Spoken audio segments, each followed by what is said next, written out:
For 9 years Naomi Grayson had wired money home on the 15th of every month without missing once. Even the month her residency nearly broke her. Even the month her marriage fell apart. Even the bitter February she sat alone in a Vancouver apartment eating crackers for dinner, because the paycheck hadn't cleared yet. Every single month, her older brother Phil Spencer called within a day or two to confirm it arrived. Got it. Already gave them the cash. They say thanks. Sometimes he added, Dad was asking about you. Sometimes Mum looks good, she dyed her hair. Small details just believable enough, just warm enough that Naomi never questioned them. That was the lie, it sounded exactly like the truth. She found out the truth on a Tuesday in late October, when she drove the 4 hours from Kingston back to Millbrook with a set of keys in her coat pocket, and a folder of papers on the passenger seat. The keys were to a 2-bedroom apartment on Princess Street, bright, clean, close to the hospital, with a small balcony where her mother could grow tomatoes in the summer. The papers were the ownership documents. Naomi had signed them 3 weeks earlier, paid the deposit herself, and spent 2 weekends choosing furniture. She thought her father would pretend not to like. She hadn't told Spencer she was coming. She hadn't told anyone. The house on Carver Lane looked wrong from the end of the street. She noticed it before she even turned into the driveway. The way you notice something has shifted in a room you know by heart, without being able to name exactly what. The maple in the front yard had dropped its leaves weeks ago and no one had raked them. The storm door was hanging off one hinge. The window box her mother filled every spring with petunias was empty, dried stems poking up like small broken fingers. Naomi sat in the car for a moment with the engine off. The drive from Vancouver had taken 9 years. It had taken a career, a failed marriage, 60-hour weeks and missed Christmases, and the kind of loneliness that doesn't have a name because you chose it. She had chosen it because someone had to. Her parents hadn't had savings, hadn't had extended benefits, hadn't had anyone with a medical degree to explain why her father's prescriptions kept changing, why the GP kept recommending tests they couldn't afford. Someone had to go and build something. Spencer had said so himself at the bus station the August she left. You're the smart one, Naomi. Go be the doctor, we'll hold down the fort. She had believed him because he was her older brother, and because she had needed to believe him. She got out of the car. The porch boards shifted under her feet. She rang the bell, nothing. She knocked. From somewhere inside came a sound, soft, shuffled, and then a long pause, and then the door opened. Her father, Patrick Grayson, stood in the gap. He had been a big man. She remembered big, wide through the chest, hands that could grip a fence post and set it straight without a mallet, a voice that carried across 2 fields. He had coached her hockey team for 4 years. He had carried her on his shoulders at the Millbrook Fall Fair until she was embarrassingly old. He had been a man who filled doorways. He did not fill this doorway. His shoulders had drawn inward, his flannel shirt hung loose, the collar sitting too wide, his face was thinner, the skin sitting differently on the bones underneath, and his eyes, still the same careful gray, held something she had never seen in them before. Not surprise, not joy, though those came a second later. First, relief, the relief of someone who had been waiting. Naomi, his voice was rough, lower than she remembered. She stepped forward and wrapped her arms around him. She had meant it as a greeting. It became something else. He was lighter than he should have been. She could feel the architecture of his shoulder blades through the flannel. When he patted her back, his hand trembled. She didn't let go immediately, she couldn't. Come in, sweetheart, he said. Your mum's in the kitchen. The house smelled of dust and old wood and something faintly medicinal. The living room looked almost the same but not quite. The sofa she had grown up with was still against the west wall, but the cushions had flattened and the crocheted throw her mother had made, years ago, had faded to the color of old straw. The overhead bulb flickered once when her father turned the switch.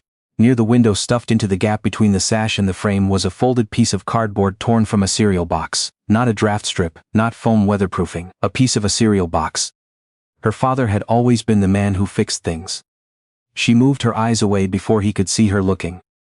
Her mother, Colette Grayson, appeared in the kitchen doorway. She was wearing lipstick. Naomi recognized that immediately. Her mother had put on lipstick before coming out. Her hair was pinned neatly. She smiled the wide, easy smile she had always used when she wanted someone not to worry. My girl, she said, and her voice broke on the second word. They held each other in the middle of the kitchen. Naomi breathed in her mother's perfume, still the same one, still the drugstore rose scent she had worn Naomi's entire life, and for one moment everything was fine. Everything was what she had imagined. Then she felt her mother's hands, gripping, not with happiness, with the grip of someone holding on.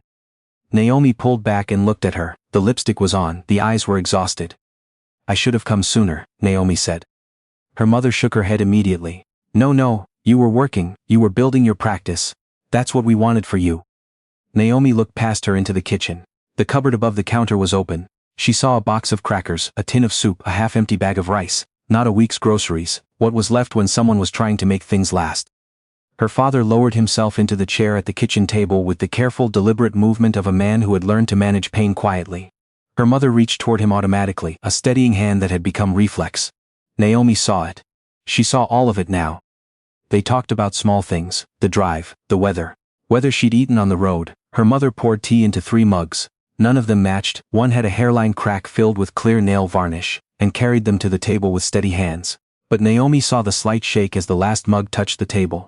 Her mother had been holding herself together, she always had. It was her father who moved first. He reached for the small plastic pill organizer on the edge of the table, noticed Naomi watching and laid his hand over it. "Dad," she kept her voice level, "what is that?" "Just my medication." He said it the way he used to say it's just a scratch when she was a child. Automatic, dismissive, meant to end the conversation. She reached over and picked up the organizer. She opened Monday morning. Inside was half a tablet. She opened Tuesday, the same, Wednesday, Thursday. Every compartment held 1/2 tablet, split along a clean, practiced line. She looked up. On the table beside the organizer, almost hidden beneath a folded newspaper, was a small paring knife. The edge of it carried a faint white residue. She set the organizer down slowly. "You're cutting your medication in half." Her father looked at the table. "It makes it go further." Those 5 words entered her like something cold. She was a physician. She knew the drug. She had looked it up years ago when his cardiologist first prescribed it. It was not optional. It was not the kind of medication you stretched. Every time he had taken half a dose, he had been managing less than his heart required. She looked at her mother. Colette had turned toward the counter. Her back was to them, her shoulders drawn in. "How long?" Naomi asked. No one answered. "Mum, how long has he been doing this?" Her mother turned around. She crossed the kitchen without speaking and opened the drawer beside the stove. The junk drawer, the one that had always held batteries and twist ties and expired coupons, and took out a small envelope. She placed it on the table in front of Naomi. Naomi's name was written on the front, in her mother's handwriting. The paper was soft at the edges from being handled many times. Inside was 1 page, the date was 14 months ago. "My darling Naomi, I don't want to worry you. Your father's medication has become very expensive and we've fallen behind on some bills. I know you send money, I don't understand where it goes. Maybe there has been a mistake. Maybe I shouldn't write this.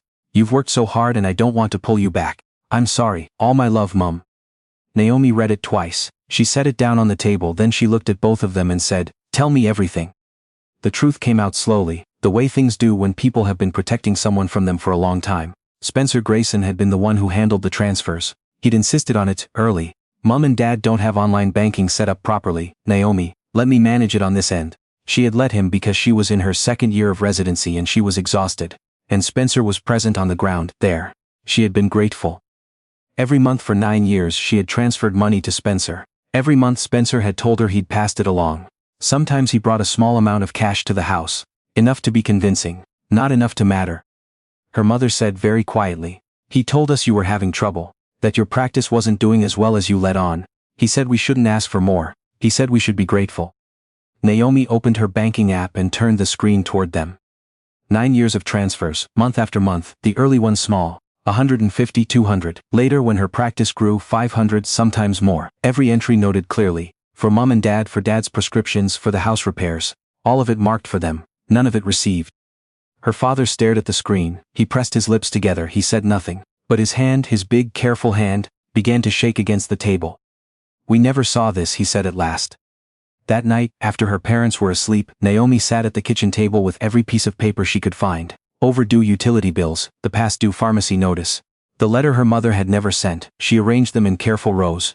Then she opened her text thread with Spencer and read it the way you read evidence. 97 messages over 9 years, got it. They say thanks. Already handled. Mum's fine. Dad's good. She put the phone face down on the table and stared at the dark window. In the morning, she drove to Peterborough. Her younger sister, Beatrice Grayson, worked the front desk at an insurance office on George Street. And she looked up from her keyboard when Naomi walked in and knew immediately. The color left her face before Naomi said a single word. They sat in Bea's car in the parking lot. "I knew something was wrong," Bea said. She was looking at the steering wheel. "I didn't know everything, but I knew enough." "And, you didn't call me." Bea closed her eyes. Spencer told me that if I said anything, he'd tell Mom and Dad about money I'd borrowed from him 3 years ago. I was in trouble and I couldn't go to you because you'd already given so much. She exhaled. It wasn't a loan, I know that now, it was a leash. She reached into her bag and took out a folded piece of paper she had been holding onto for months. It was a copy of a property transfer document. The Grayson family cottage on Stony Lake. Their father had spent 22 years paying into that property, a small 3-season cabin on 2 acres of Kawartha Lake's waterfront. He had sacrificed new vehicles and vacations and comfortable winter boots for it. He called it the one thing he was leaving them. Spencer Grayson had gone to their father with paperwork, had talked about probate complications, tax exposure, the things that could go wrong when an estate wasn't organized properly. Had spoken in the language of someone who wanted his father to feel small for not following. Patrick had signed the transfer because his son told him it was to protect the family. Because Spencer had looked him in the eyes and said, "Dad, do you really think I'd take advantage of you?" And a father had felt ashamed for having wondered. Naomi stared at the document. Then Bea mentioned one more thing quietly, as though she were afraid of the weight it would add. Their mother's locket. It was a small gold oval, thin and old, with a tiny photograph inside. Colette's own mother, taken in 1962, the only photograph that had survived the flood that destroyed the family farmhouse when Colette was 11 years old. She had worn it to church, to Christmas dinner, to every occasion that mattered. When Naomi was small, she used to ask to hold it, and her mother would sit very still and let her turn it over in her hands with careful fingers. Spencer had come alone to the house 8 months ago, looking worn down, speaking about trouble he was in. Their mother had no money, so she had offered the only thing she could give. He had told her he would have it back within a month. She had never seen it again. Naomi sat very still in the passenger seat. She thought about her mother putting on lipstick before answering the door. She thought about the careful pin in her hair, the wide easy smile, the decades-long performance of being fine. Her mother had been doing that while a house fell apart around her, presenting it as comfortable, because she did not want her daughter to come back. She had unclasped her own locket and handed it to a son who used it to buy himself time. Naomi went to Kingston the next morning and sat across from a lawyer named Gerald Farquhar, who specialized in elder financial abuse and estate disputes in Ontario. She placed the folder on his desk, the bank messages, the property transfer, the pharmacy receipts, Bea's statement handwritten and signed. Gerald Farquhar read everything without speaking. When he looked up, he did not soften it. "The property transfer is challengeable," he said.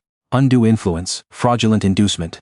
If the signature was obtained through misrepresentation, we move to have it set aside." He paused. "The financial redirection over 9 years constitutes theft. Given the age of your parents and the harm caused, this falls under elder financial abuse provisions under Ontario law. That is a criminal matter." "I know," Naomi said. "Are you prepared for that?" She thought about her father's hand trembling on the kitchen table, the cereal box stuffed in the window frame, a locket that had survived a flood and had not survived a sun. "Yes," she said. She called Spencer that evening from her parents' kitchen, with the folder open in front of her and both her parents present. She did not raise her voice. She said, "I've spoken to a lawyer, I've spoken to Bea. I have 9 years of bank records, a copy of the property transfer, and a sworn statement. I'm not calling to argue, I'm calling to tell you it's over." Spencer tried to explain, then he tried to deflect, then he went quiet, which was the clearest thing he had said in years. 2 weeks later, the cottage transfer was frozen pending investigation. Gerald filed the formal complaint. An emergency hold was placed on the Stony Lake sale. Bea drove to Millbrook that Saturday and sat at the kitchen table across from her parents and told them everything. The borrowed money, the document she had signed without reading, the months she had known and said nothing. Their father listened without interrupting. When she finished, he reached across the table and covered her hand with his. He didn't say he forgave her. He said, "We're going to be all right." 3 days later, Naomi drove her parents to Kingston. The apartment on Princess Street was waiting. 2 bedrooms, good light, a balcony off the kitchen with a southern exposure. She had put a long planter box on the railing. Empty for now because it was November, but solid enough to hold tomatoes come July. Her father stood in the living room with his hands in his pockets, pretending to assess the place the way he always pretended not to be moved by things. He studied the window, he tried the light switch, he found the thermostat and adjusted it 1 degree, then turned back to her. "Heating included?" he asked. "Heating included," she said. He nodded once and looked away out the window, and she saw his throat move. Her mother walked slowly through each room with both hands clasped in front of her, touching nothing yet taking everything in. She stopped at the balcony door. She looked at the empty planter box for a long time. Then she turned around and the careful smile was gone and she simply said, "Oh Naomi, 2 words, but in them was everything. 9 years of silence, 9 years of lipstick and performance, 9 years of swallowing the letter she had finally written and then could not bring herself to send. And underneath all of it, the thing that had always been true. She had never stopped believing her daughter would come back for her. She had been right. Naomi had just taken longer than either of them expected. The locket was recovered from a pawnshop on Division Street 6 weeks later. Naomi drove there herself, paid the buyback price without hesitation, and went directly to the apartment. She sat beside her mother on the new sofa and placed the small gold oval in her palm. Colette held it with both hands. She opened the clasp carefully, because her fingers were shaking. Inside the photograph was still there, her own mother 1962 unchanged. She closed it, she pressed it against her chest. Then she fastened it around her neck and she sat up straight and she looked like herself again. Not the performance of herself but the real thing, worn and tired and entirely present. Outside, the November sky over Kingston was flat and wide and gray. Inside, the heat was on, the refrigerator was full, and on the kitchen counter sat a complete bottle of Patrick Grayson's heart medication. Every tablet whole, every dose exactly what his doctor had prescribed. Some years cannot be returned, some losses do not resolve cleanly. But this one room on this one afternoon was warm and honest and safe, and that was where Naomi Grayson chose to begin.